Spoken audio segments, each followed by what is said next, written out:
تو میرے بھائیوں اور دوستو، نبی اکرم صلی اللہ علیہ وسلم کا کیا عمل تھا، ذرا میں وہ آپ کو سناؤں۔ رمضان کی آمد سے پہلے کیا کرتے تھے، میں حدیث سناتا ہوں، اور مجھے امید ہے کہ آپ بھی نبی اکرم صلی اللہ علیہ وسلم کی محبت کو سامنے رکھ کر، آپ کی عظمت کا خیال کر کے وہی کچھ کرنے کی کوشش کریں گے جو نبی پاک صلی اللہ علیہ وسلم کیا کرتے تھے۔ اما عائشہ صدیقہ کا فرمان ہے، نبی اکرم صلی اللہ علیہ وسلم کی چہیتی بیوی، ہم سب کی ماں اما عائشہ صدیقہ فرماتی ہیں، صحیح بخاری صحیح مسلم کی روایت ہے، ما رأیت رسول اللہ صلی اللہ علیہ وسلم استقبل صیام شہر قط الا رمضان، میں نبی اکرم صلی اللہ علیہ وسلم کو رمضان کے علاوہ کسی اور مہینے کو پورا روزہ رکھتے ہوئے نہیں دیکھا۔ یہ اما عائشہ صدیقہ کا بیان ہے کہ مکمل طور پر پورا مہینہ اگر آپ نے روزہ رکھا تو وہ رمضان کا مہینہ ہے، لیکن آگے کہتی ہیں وما رأیتہ اکثر منہ صیام فی شعبان، لیکن کثرت کے ساتھ اگر کسی مہینے میں روزہ رکھتے ہوئے میں نے دیکھا ہے، میں نے پایا ہے، کس کو؟ نبی محترم صلی اللہ علیہ وسلم کو، تو وہ فرماتی ہیں کہ وہ شعبان کا مہینہ تھا۔ یعنی مکمل مہینہ آپ نے روزہ اگر رکھا ہے تو رمضان کا مہینہ کیونکہ فرض ہے، لیکن کثرت کے ساتھ اگر کسی مہینے میں آپ نے روزہ رکھا ہے تو وہ روزہ کس مہینے میں رکھا ہے؟ وہ شعبان کا مہینہ تھا۔ بلکہ ام سلمہ فرماتی ہیں کہ آپ صلی اللہ علیہ وسلم 2 مہینہ کانٹینیو رکھتے تھے، مسلسل۔ کون سا مہینہ؟ شعبان اور رمضان۔ عرب کے ہاں دستور ہے اور عربی زبان میں ایسا بولا جاتا ہے، جب کسی چیز کا زیادہ حصہ وہ استعمال کر لیں تو اس کو کل بولتے ہیں۔ مثال کے طور پر 10 میں سے اگر 9 کام کر لیا یا 8 کر لیا تو اس کو پورا کا پورا کہیں گے۔ تو یہ عربی زبان کا یہ ایک اس کی خاصیت ہے، اور عرب کا یہ دستور ہے کہ وہ اگر اکثر پر قابض ہو جائیں تو وہ کل پر قابض سمجھتے ہیں، تو اکثر کام اگر وہ کر لیں تو اس کو کل کا معنی اور کل کا مفہوم سمجھا جاتا ہے، تو اکثر بول کر کے کل مراد لیا جاتا ہے۔ تو اما ام سلمہ کا فرمان کہ آپ صلی اللہ علیہ وسلم کانٹینیو 2 مہینے روزہ رکھا کرتے تھے، تو اس کا مطلب یہ ہے کہ شعبان کا اکثر حصہ رکھا کرتے تھے، اور رمضان تو مکمل فرض ہے، اس میں تو کوئی گنجائشیں نہیں ہے، نہ اس میں کسی قسم کا اختلاف ہے، اور نہ کوئی کہیں بات بھی کہی جا سکتی ہے۔ تو کہنے کی بات یہ ہے کہ مختلف دیگر تمام روایات کو اگر آپ سامنے رکھیں گے تو یہ خلاصہ نکلے گا کہ نبی اکرم صلی اللہ علیہ وسلم شعبان کے مہینے میں کثرت کے ساتھ روزہ رکھا کرتے تھے، اور کتنا اہتمام کرتے تھے اس کا اندازہ اگر لگانا ہو تو میں آپ کے سامنے ایک حدیث رکھوں۔ حضرت اسامہ بن زید بڑے مشہور صحابی ہیں، اسامہ بن زید رضی اللہ عنہ، وہ فرماتے ہیں کہ ایک بار میں نبی اکرم صلی اللہ علیہ وسلم کی خدمت میں حاضر ہوا اور کہا کہ اللہ کے رسول صلی اللہ علیہ وسلم لم اراک تصوم شہر من الشہور ما تصوم من شعبان، میں آپ کو شعبان کے مہینے میں جس اہتمام کے ساتھ روزہ رکھتا ہوا پاتا ہوں وہ اہتمام دیگر مہینوں میں نہیں ملتا۔ جس قدر اہتمام آپ شعبان کے مہینے میں روزہ رکھنے کا کرتے ہیں اتنا اہتمام دیگر مہینوں میں نہیں کرتے۔ وجہ کیا ہے؟ تو اس موقع پر نبی اکرم صلی اللہ علیہ وسلم نے جو گفتگو فرمائی تھی وہ قابل توجہ ہے، وہ وجہ قابل توجہ ہے، اس وجہ سے آپ کا عمل قابل توجہ ہے، اور قابل توجہ قابل عمل ہوتا ہے۔ آپ نے فرمایا کہ ذاک شہر یغفل الناس عنہ بین رجب و رمضان وهو شہر ترفع فیہ الاعمال رب العالمین واحب ان یرفع عملی وانا صائم، یہ نسائی وغیرہ کی صحیح روایت ہے۔ آپ فرماتے ہیں کہ شہر رجب، شہر رمضان، رجب حرمت کا مہینہ اور رمضان روزے کا مہینہ، یہ دونوں خاص مہینے ہیں۔ ان 2 خاص مہینوں کے بیچ میں شعبان پڑتا ہے، رجب اس کے بعد شعبان پھر رمضان، تو رمضان رجب ان دونوں کے بیچ میں شعبان، ان 2 اہم خاص مہینوں کے درمیان پڑنے کی وجہ سے لوگ اس کی اہمیت کو بھول جاتے ہیں، لوگ اس کی اہمیت سے غافل ہو جاتے ہیں۔ یغفل الناس عنہ، اس سے لوگ غافل ہو جاتے ہیں۔ اچھا، غافل کس چیز سے ہوتے ہیں؟ جواب اسی میں ہے، جواب اسی حدیث میں ہے، وَهُوَ شَهْرٌ، جبکہ یہ مہینہ وہ مہینہ ہے ترفع فیہ الاعمال الی رب العالمین، بندوں کے اعمال رب العالمین کی بارگاہ میں پیش ہوتے ہیں۔ یہ مہینہ وہ مہینہ ہے، مہینہ دن نہیں، رات نہیں، ہفتہ نہیں، عشرہ نہیں، کوئی خاص تاریخ نہیں، وہ ہوا شہر۔ سعودیہ میں رہنے کا یہ فائدہ ہے کہ آپ سمجھتے ہیں شہر معنی مہینہ، وہ ہوا شہر ترفع فیہ الاعمال الی رب العالمین، رب العالمین کی بارگاہ میں بندوں کے اعمال پیش ہوتے ہیں۔ کب؟ اسی مہینے میں، جبکہ لوگ اس مہینے سے غافل ہوتے ہیں۔ کیوں؟ اس مہینے میں اچھے اعمال کا اہتمام زیادہ کرنا چاہیے، کیونکہ اس مہینے میں سالانہ رپورٹ جاتی ہے۔ جب رپورٹ جاتی ہے تو اس وقت بندہ غافل نہیں ہوتا، اس وقت چست ہوتا ہے، پھرت ہوتا ہے۔ تو آپ فرما رہے ہیں کہ اس مہینے میں بندوں کی رپورٹ سالانہ طور پر اللہ کی بارگاہ میں پیش ہوتی ہے، حالانکہ لوگ اس مہینے میں غافل ہو جاتے ہیں، کیونکہ ایک حرمت کا مہینہ پا چکے ہوتے ہیں، دوسرا آنے والا مہینہ رمضان کا بابرکت مہینہ ہے جو روزے کی فرضیت کا مہینہ ہے۔ تو دو خاص اہم مہینوں میں کے بیچ میں پڑنے کی وجہ سے لوگ اس کی اہمیت کو بھول جاتے ہیں اور اس سے سستی اور غفلت برتتے ہیں، حالانکہ یہ مہینہ وہ مہینہ ہے جس مہینے میں بندوں کے اعمال کی بارگاہ میں پیش ہوتے ہیں۔ میں ایک روزہ کیوں رکھتا ہوں؟ نبی پاک فرماتے ہیں روزہ میں کیوں رکھتا ہوں؟ حضرت اسامہ بن زید رضی اللہ عنہما کے سوال کا جواب دے رہے ہیں، میں کیوں رکھتا ہوں؟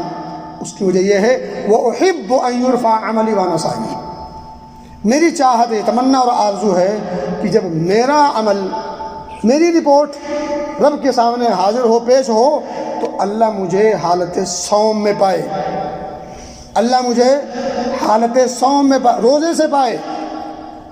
دیکھیں، آپ نماز پڑھیں، قرآن پڑھیں، اور کوئی ذکر و اذکار کریں، اور کوئی عمل صدقہ خیرات کر لیں، تو یہ وقتی عمل ہوتا ہے، کچھ ٹائم کا۔ آپ نے نماز پڑھی 10 منٹ، تلاوت قرآن کر لیا 20 منٹ، صدقہ کیا 2 منٹ، لیکن روزہ ایک ایسا عمل ہے جو صبح صادق سے لے کر غروب آفتاب تک انسان حالت عبادت میں ہوتا ہے۔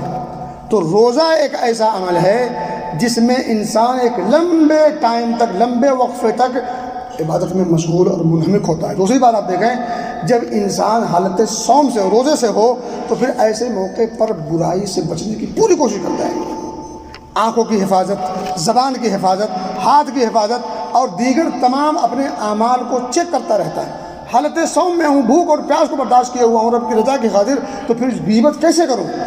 جھوٹ کیسے بولوں؟ جھوٹی گواہی کیسے دوں؟ کسی کو برا بھلا کیسے کہوں؟ کسی کو گالی گلوچ سب و شتم کیسے کروں؟ تو پھر جب حالت صوم میں انسان ہوتا ہے تو وہ کافی حد تک اپنے آپ کو برائیوں سے بچا پاتا ہے۔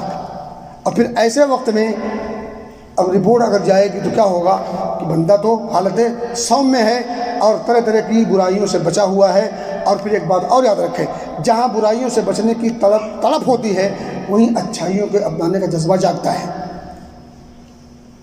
آپ جب صوم سے ہوتے ہیں تو تلاوت قرآن کا میں جی لگتا ہے، آپ جب صوم سے ہوتے ہیں تو پھر آپ کو ذکر و اذکار میں مزہ آتا ہے۔ اسی طرح سے جب آپ صوم سے ہوتے ہیں تو پھر آپ کو نماز پڑھنے کا بھی جذبہ جاگتا ہے اور شوق ابھرتا ہے۔ اور جب آپ نماز میں، آپ جب صوم سے نہ ہوں تو پھر اس وقت نماز میں اتنا دل اور چاہت و طلب نہیں ہوتی۔ تو بہرحال روزہ ایک ایسی عبادت ہے جو اچھائیوں کو کھینچتی ہے، برائیوں کو بھگاتی ہے۔ بہرحال آپ صلی اللہ علیہ وسلم کیا فرمایا کہ یہ مہینہ وہ مہینہ ہے جس میں بندوں کے اعمال رب کی بارگاہ میں پیش ہوتے ہیں۔ میں چاہتا ہوں کہ جب میرا عمل، میری رپورٹ اور میرا اعمال نامہ جب رب کے سامنے حاضر ہو تو اس وقت اللہ مجھے پائے کہ میرا محمد صلی اللہ علیہ وسلم، میرا محبوب حالت صوم سے ہے، روزے سے ہے۔ میرے بھائی، اس حدیث پاک سے جہاں یہ معلوم ہوا کہ آپ صلی اللہ علیہ وسلم روزے کا اہتمام شعبان میں زیادہ سے زیادہ کیوں کرتے تھے، وہیں یہ بات بھی معلوم ہو گئی کہ آپ صلی اللہ علیہ وسلم اس مہینے کی اس خاص خصوصیت کی وجہ سے سب سے زیادہ جو کام کرتے تھے وہ تھا روزہ۔ اب اس مہینے کی خصوصیت کیا ٹھہری کہ اس مہینے میں اللہ رب العزت کی بارگاہ میں تمام بندوں کے اعمال ایئرلی طور پر پیش ہوتے ہیں۔ تو ہمیں ایسے موقع پر کیا کرنا چاہیے؟ وہی کرنا چاہیے جو ہمارے محبوب محمد رسول اللہ صلی اللہ علیہ وسلم نے کیا ہے۔ کیا کیا ہے؟ روزہ رکھا ہے، کثرت سے خاص اہتمام کیا ہے۔ ہمیں بھی روزے کا خاص اہتمام کرنا چاہیے۔ مجھے امید ہے کہ بات سمجھ میں آ گئی ہوگی۔ اللہ کے رواج میں جائیں، نبی کے شیدائی ہیں، نبی سے محبت کا دعویٰ ہے اور ایمان ہے، یہ محبت ایمان ہے، تو پھر نبی کی محبت تقاضا کرتی ہے کہ نبی کے ایک ایک اشارے کو، نبی کے ایک ایک حکم کو، نبی کے ایک ایک اسوے اور نمونے کو سامنے رکھا جائے اور پھر اپنی زندگی میں اسے اپنانے کی کوشش کی جائے جہاں تک ممکن ہو سکے۔ اس کے علاوہ محبت کا کوئی اور تقاضا نہیں ہے۔ محبت کا تقاضا یہی ہے جیسا کہ اللہ نے خود قرآن میں سورہ آل عمران میں بڑے واضح اور دو ٹوک اور صاف انداز میں فرمایا، قل ان کنتم تحبون اللہ فاتبعونی۔ اگر تمہارا دعویٰ ہے کہ تم اللہ سے محبت کرتے ہو، اگر تمہارا دعویٰ ہے کہ تم اللہ سے محبت کرتے ہو، جس کو اللہ سے محبت ہو اس کو نبی سے محبت نہیں ہوگی۔ نبی سے محبت کے بغیر اللہ سے محبت ہو ہی نہیں سکتی، کیونکہ اللہ کی محبت سکھایا ہی نبی نے ہے، اللہ کو پہچنوایا ہی نبی نے ہے۔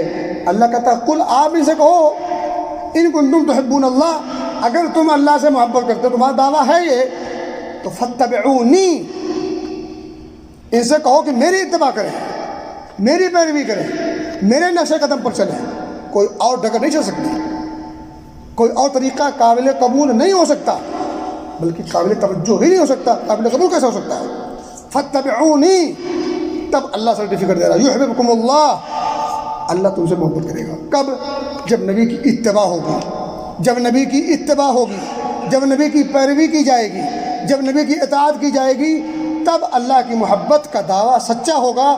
پھر جب دعویٰ سچا ہوگا تو پھر اللہ اپنی محبت کی سرٹیفکیٹ جاری کر دے گا، یحببکم اللہ ویغفر لکم، انعام بخش دے گا، ویغفر لکم ذنوبکم واللہ غفور رحیم۔ اللہ پھر کہلوا رہا ہے، پھر کہو قل اطیعوا اللہ ورسول، اللہ کی اور اللہ کے رسول کی اتباع کرو، پیروی کرو، فالو کرو، آئیڈیل سمجھو، نمونہ سمجھو۔